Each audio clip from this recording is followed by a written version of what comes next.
यांनी जी 48 आवर्सची नोटीस दाखवलेली आहे त्याच्यामध्ये कोर्टाने असं म्हटलेलं की मंडेला तुम्ही तुमचा रिप्लाय फाईल करा, आर्ग्युमेंट होईल आणि possession of the flat can be given. कारण ही एअर इंडियाची एम्प्लॉईज आहे, परमनंट एम्प्लॉईज आहेत आणि आम्ही ऑलरेडी कोर्टात गेलेलो आहे. यांची कुठलीच ऑर्डर टेनेबल इन लॉ नाही आहे. आणि एअर इंडियाच्या टेनेबल म्हणजे आम्ही गव्हर्नमेंट सर्वंट आहोत.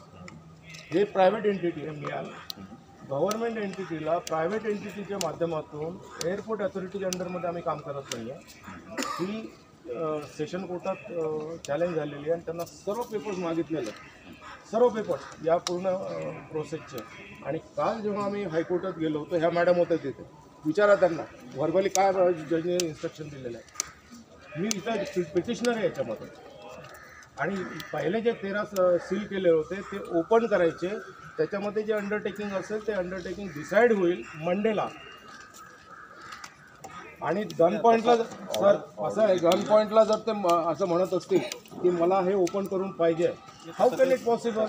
अंडरटेकिंग म्हणजे काय असतं सर, की अंडरटेकिंग जेव्हा लिहिलं जातं लिगल, अरे ते जबरदस्तीच करून राहिलेलं आहे.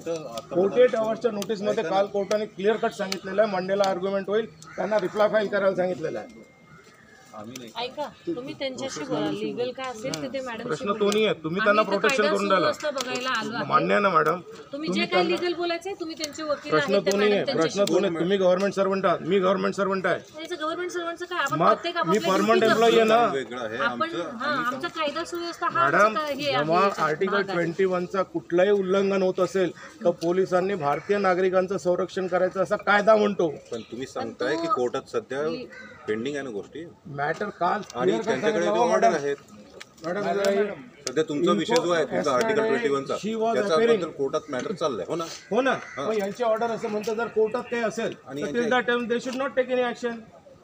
तसा स्टे ऑर्डर कुठे आहे? स्टे ऑर्डरचा प्रश्न नाही सर. यांची should not case should not take action असंही सुद्धा उल्लेख असलेला काही डॉक्युमेंट आहे का?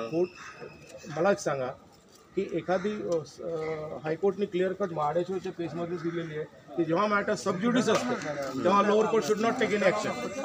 ती पण ॲक्शन दिलेली आहे, बरोबर आहे. आणि आणि तीन इंट्रीम अप्लिकेशन तुमच्या पोलीस स्टेशनला सबमिट, ओके. आणि तुमच्या पोलीस स्टेशनला सिनियर पीआयने ही प्रोटेक्शन दिल्याच्याबद्दल त्यांना पार्टी करण्यात आली. ठीक आहे ना, ठीक आहे. काल कोर्टामध्ये असं सिद्ध झालेलं आहे की बा ही जी मॅटर आहे याच्यामध्ये जे पहिले सील दाखवलेले आहेत ते सील ओपन का करू नये याच्यावर आर्ग्युमेंट झालं.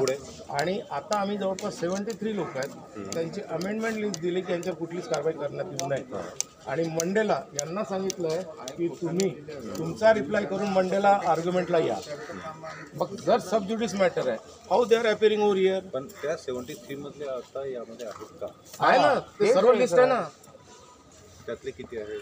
आता 12. मला ते व्हेरीफाय करावं लागेल ना. मी थोडी तुमचं अशा गोष्टींमुळे काही प्रोसेस वगैरे आता ते पण लिगलच चालू आहेत ना. लिगल नाही आहे, ते इलिगल आहे. ऑर्डर आहेत सर. ती मला सांगा, तुम्ही क्वार्टरमध्ये राहत असाल, एक एक्झाम्पल म्हणून सांगतो.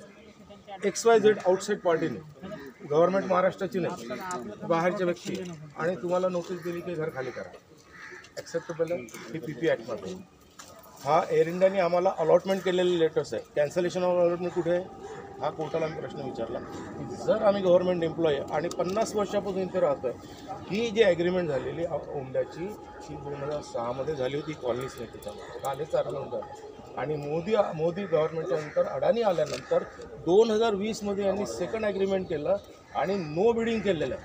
50,000 करोडमध्ये एअरपोर्टच्या ह्याच्यामध्ये नाही आहे.